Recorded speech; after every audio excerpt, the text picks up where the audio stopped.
सनत कुमार जी ने कहा, अब मैं एक तुम्हें पुरानी कथा सुनाता हूँ। दक्षिण दिशा में तुंगभद्रा नामक एक नदी है। उसके किनारे एक नगर में आत्मदेव नाम का ब्राह्मण रहता था। वह बड़ा पंडित, तेजवान और धर्मात्मा था। उस ब्राह्मण की स्त्री धुंधली थी, जो बड़ी कर्कशा थी। वह दिन रात संसारी माया में फंसकर अपने पति को बहुत दुख देती थी। पर वह ब्राह्मण ज्ञानी परमेश्वर की इच्छा इसी में समझकर उसके साथ अपने दिन काटता था। जब उस ब्राह्मण के पुत्र न होकर बुढ़ाई आई, तब उसने संतान होने के वास्ते व्रत और नेम करना प्रारंभ कर दिया और ब्राह्मणों को गाय और सोना भी दान दिया। इस पर भी उसकी इच्छा पूर्ण नहीं हुई। तब वह ब्राह्मण अपने मन में बहुत उदास होकर घर से निकला और अपना शरीर त्याग करने की इच्छा रखकर वन में चला गया। जब दोपहर को प्यास से बहुत व्याकुल होकर तालाब के किनारे स्नान करके पानी पिया और उस जगह बैठकर संतान होने के वास्ते चिंता करने लगा, तब परमेश्वर की इच्छा से एक संसारी महापुरुष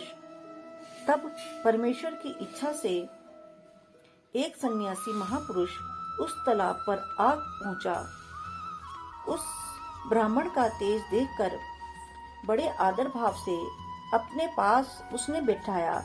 तब उस महापुरुष ने पूछा कि कहो ब्राह्मण देवता, तुम इस वन में किस वास्ते उदास बैठे हो? तुम्हें क्या सोच है? यह वचन सुनते ही ब्राह्मण आंसू भरने उपरांत हाथ जोड़कर बोला, महाराज, मैंने पिछले जन्म में बड़े पाप किए थे, इसलिए मेरे संतान नहीं हुई। बेटा न होने से पितृ लोग नरक में जाते हैं। यही दुख समझकर मैं अपने प्राण देने आया हूँ। जगत में जिसके पुत्र ना हो, उसका जन्म लेना व्यर्थ है। वह उसके धन और कुल पर धिक्कार समझना चाहिए। मैं ऐसा अभागी हूँ, मेरी पाली हुई गाय भी बांझ है और मेरा लगाया हुए वृक्ष में भी कोई फल नहीं लगता, वह भी सूख जाता है। जब ब्राह्मण की यह सारी बातें उस महापुरुष ने सुनी, तब उस ब्राह्मण को धैर्य देकर बोला, मैं तेरे पुत्र होने के वास्ते विचार करता हूँ, तो उदास मत हो। फिर उस महापुरुष ने ब्राह्मण की कर्म रेखा देखकर कहा कि हे ब्राह्मण, तेरे भाग्य में संतान नहीं लिखी, इसलिए 7 जन्म तक तेरे पुत्र उत्पन्न होने का कोई योग नहीं है। इतना सुनते ही वह जोर जोर से रोने लगा। संसारी माया सब झूठी है। जगत में सिवाय दुख के सुख नहीं मिलता। वह कलयुग में पुत्र से सबको सुख प्राप्त नहीं होता। बेटा माता पिता की सेवा नहीं करता और अपनी स्त्री, साले और ससुर की आज्ञा में रहकर माता पिता को दुख देता है। पुत्र व भाई आदि सब अपने मतलब के साथी होते हैं। इस पर भी माया का ऐसा हाल है कि अंत समय संसारी लोग अपना मन स्त्री व पुत्र पे लगाकर परमेश्वर को स्मरण नहीं करते। यह कलयुग की माया है, इसलिए उनको नरक में जाकर दुख भोगना पड़ता है।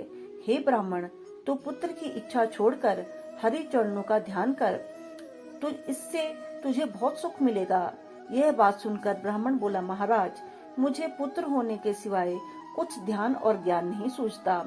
आप कृपा करके एक बेटा मुझको दे दीजिए, नहीं तो मैं अपने प्राण त्याग देता हूँ।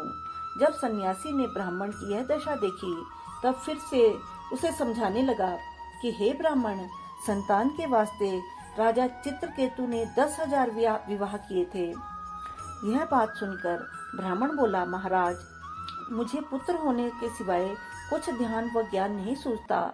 आप कृपा करके एक बेटा मुझे दे दीजिए, नहीं तो मैं प्राण देता हूँ।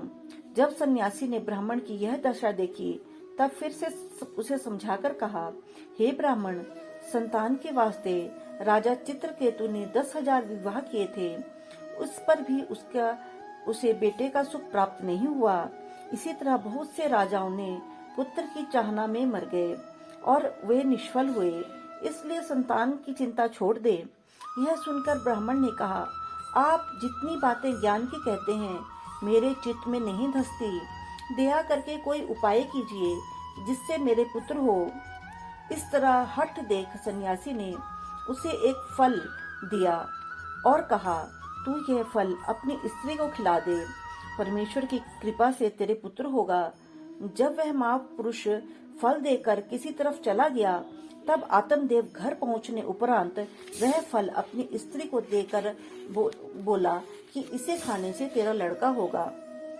यह बात कहकर ब्राह्मण देवता कहीं बाहर चले गए। इतने में एक सखी जो उसके पास आई थी, ब्राह्मणी ने उससे कहा, यह फल मेरे पति ने मुझे पुत्र होने के लिए दिया है, पर मैं गर्भ रखने से डरती हूँ। गर्भवती स्त्री का जी मचलाता है और उसको भोजन करने का मन नहीं करता। गर्भ रहने से मुझे चलने फिरने में दुख होगा, घर के भीतर बैठना पड़ेगा, वह सखी सहेलियों से भेंट करना भी छूट जाएगा, और अगर लड़का टेढ़ा हो गया तो मेरे प्राण भी चले जाएंगे। मेरा कोमल शरीर है, मैं दुख कैसे सहूंगी। यदि लड़का कुशल हो भी गया तो उसे पालने में भी बड़ा दुख होगा। बालक कपड़े और बिछोने को गंदा कर देते हैं, उसकी दुर्गंध से मुझे सहा नहीं जाएगा। इन सब दुखों को उठाने से अच्छा है मैं बांझ और विधवा होती, जिसको गर्भ का दुख नहीं उठाना पड़ता। ऐसी बातें कहकर ब्राह्मणी ने वो फल नहीं खाया और उसे रख दिया। वह अपने पति को झूठ कह दिया कि मैंने फल खा लिया है। थोड़े दिन उपरांत उस ब्राह्मणी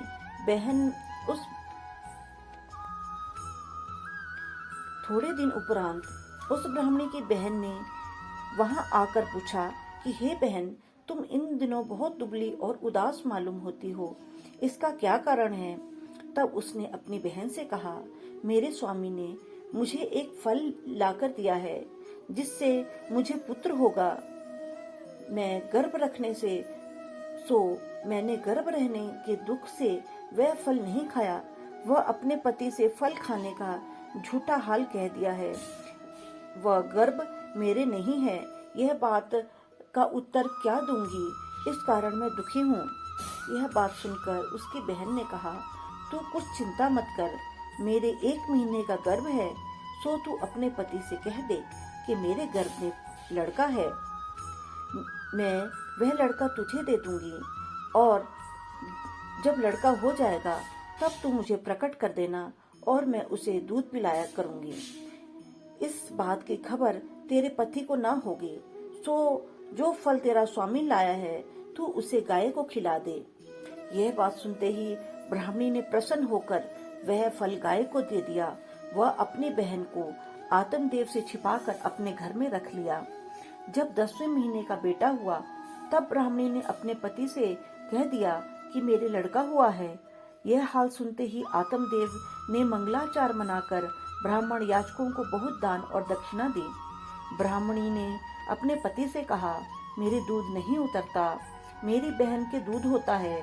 उसका बालक 6 महीना का था, वह मर गया, सो उसे दूध पिलाने वास्ते यहाँ बुला लूं। ब्राह्मण ने कहा, बहुत अच्छा, बालक को किसी तरह तो पालना है। जब इतनी बात ब्राह्मण ने कही तो ब्राह्मणी ने अपनी बहन को प्रकट किया और वह अपने लड़के को दूध पिलाने लगी।